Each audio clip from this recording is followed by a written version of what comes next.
Today we shall read the lesson number 4th, The Red Trap. About the author, Selma Lagerlöf was a Swedish writer whose stories have been translated into many languages. Selma Lagerlof एक Swedish लेखिका हैं। उनकी बहुत सी कहानियाँ जो है बहुत सी भाषाओं में ट्रांसलेट की गई हैं। Universal theme runs through all of them, और उन सभी में एक यूनिवर्सल थीम चलता रहता है। A believe that the essential goodness in human being can be awakened through understanding and love, और उनमें एक विश्वास रहता है कि मनुष्य की जरूरी अच्छाई को प्यार और समझ के द्वारा जगाया जा सकता है। This story is set amidst the mines of Sweden rich in iron ore which figure large in the history and legends of that country. ये कहानी जो है, जो स्वीडन की माइंस हैं उनके अंदर जो लोह यस्क के खदान, जो खनिज पदार्थ हैं उनसे भरी हुई है, और ये उसकी हिस्ट्री की और वहाँ के लीजेंड्स हैं उनको फिगर आउट करती है। The story is told somewhat in the manner of a fairy tale. इस कहानी को कहीं कहीं कुछ जो है एक फेरी टेल की, परियों की कहानी के रूप में बताया गया है।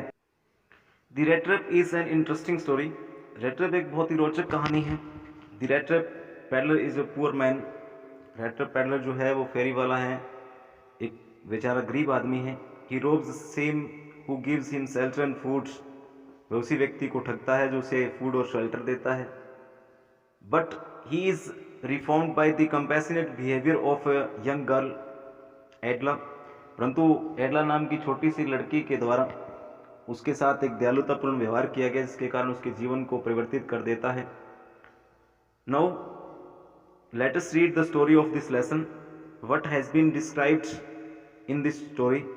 Once upon a time there was a man who went around selling some wrappers of wires. एक बार एक आदमी था जो तार से बनी चूदानियाँ बेचता हुआ घूमता रहता था। He made them himself at odd moments from the materials he got by begging in the stores or at the big farms. और वह अपने odd moment के अंदर उन्हें उस सामान से बना लेता था जो दुकानों या बड़े फार्मों से मांग कर बेगिंग करके लाता था। But even so the business was not specially profitable. लेकिन फिर भी उसके लिए वो काम अधिक लाभ वाला नहीं था, उसे जो है ना अच्छा प्रॉफिटेबल नहीं मिलता था। So he had to resort to both begging and petty thievery to keep body and soul together.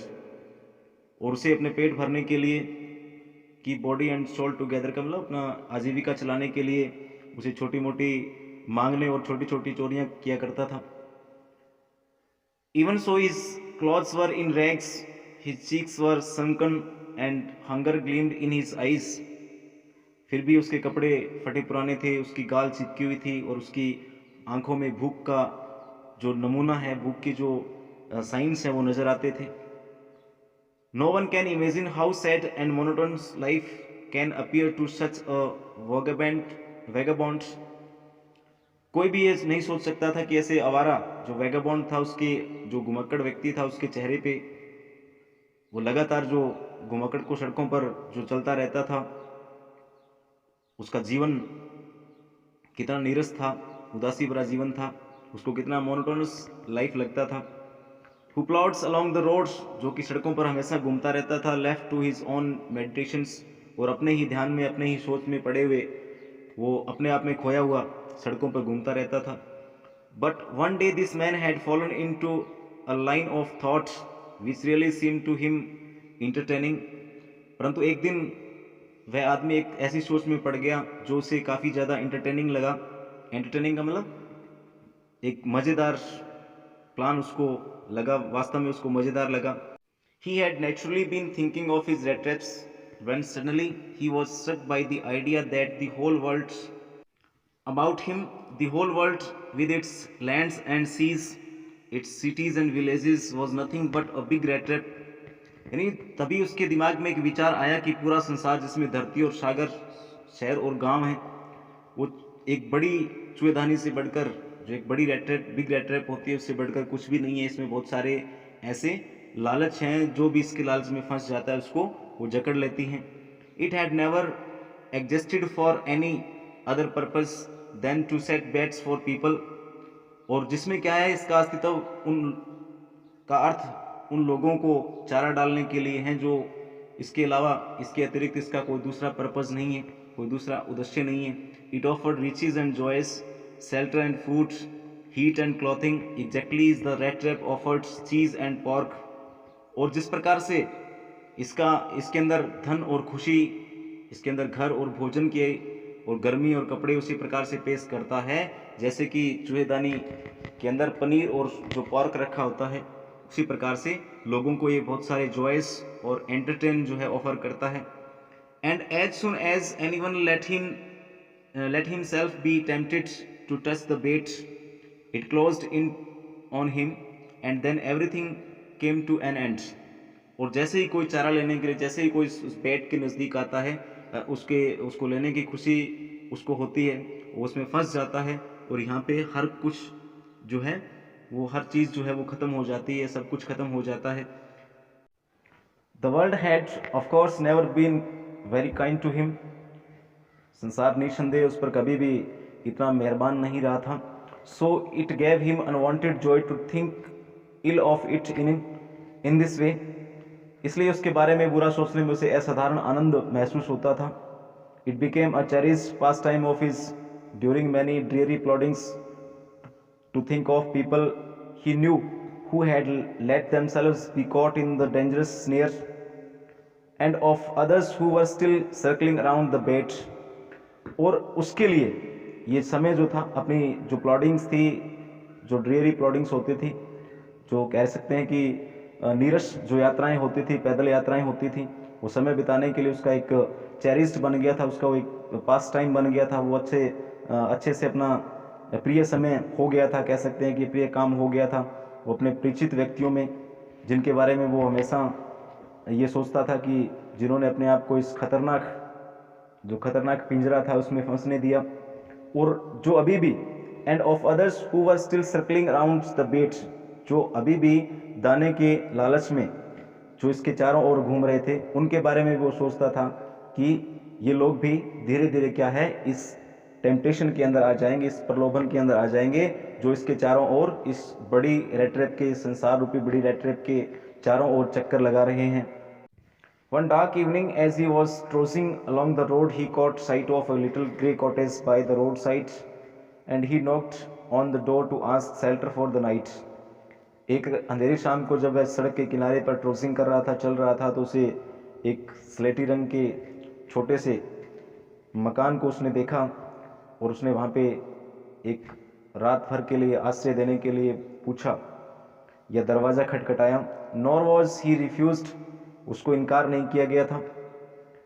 Instead of the sour faces which ordinarily met him, the owner who was an old man without wife और child was happy to get someone to talk to in his loneliness. और आमतौर पे क्या, उसको रूखे स्वभाव वाले व्यक्ति मिला करते थे उसके स्थान पर. वह बिना पत्नी और बच्चे वाला बूढ़ा मालिक अपने अकेलेपन में बात करने के लिए उसको पाकर बड़ा खुश हुआ. Immediately he put the porridge pot on the fire and gave him supper. और तुरंत उसने जो पॉरिज का बर्तन था, पॉट था, उसको फायर पे रख दिया, चूल्हे पर रख दिया और उसे रात्रि का भोजन दिया. Then he carved off such a big slice from his tobacco roll that it was enough both for the stranger's pipe and his own. और फिर उसे अपने तंबाकू की रोल से इतना बड़ा टुकड़ा काटा जो अजनबी और उसके पाइप दोनों के लिए, जो पाइप पिया करते थे, उन दोनों के लिए काफ़ी था. Finally he got out an old pack of cards and played, mjolis with his guest until bedtime. और अंत में उसने एक ताश की पुरानी गड्डी निकाली और उसके साथ सोने के समय तक ताश खेलता रहा. The old man was just as generous with his confidences as with his porridge and tobacco. वो बूढ़ा व्यक्ति अपने मन की बात कहने में उतना ही, किसी पर भरोसा करने में उतना ही जनरस था जितना कि वो पॉरिज और टबैको उसको देने में था. The guest was informed at once that in his days of prosperity his lost had been a crofter at Ramshaw Iron Works, and had worked on the land, और उसने अपने गेस्ट को तुरंत बता दिया कि वह अच्छे दिनों में, जब उसका अच्छा समय था, प्रॉस्पेरिटी का टाइम था, जब उसके पास काफ़ी सारे पैसे थे, तो रैम्स जो लो मिल में काम करता था और खेती भी करता था. Now that he was no longer able to do day labours, it was his cow which supported him. आजकल जो है वो इतना काम नहीं कर सकता है, मजदूरी नहीं कर सकता, और अपनी गाय से ही वो गुजारा चलाता है, यानी आजीविका कमाता है.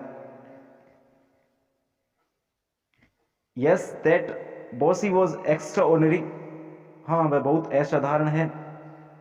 She could give milk for the creamery every day, और एवरी डे जो है उसको वो प्रतिदिन डेयरी के अंदर, दूध वाली डेयरी में उसको दूध बेच करके आता है.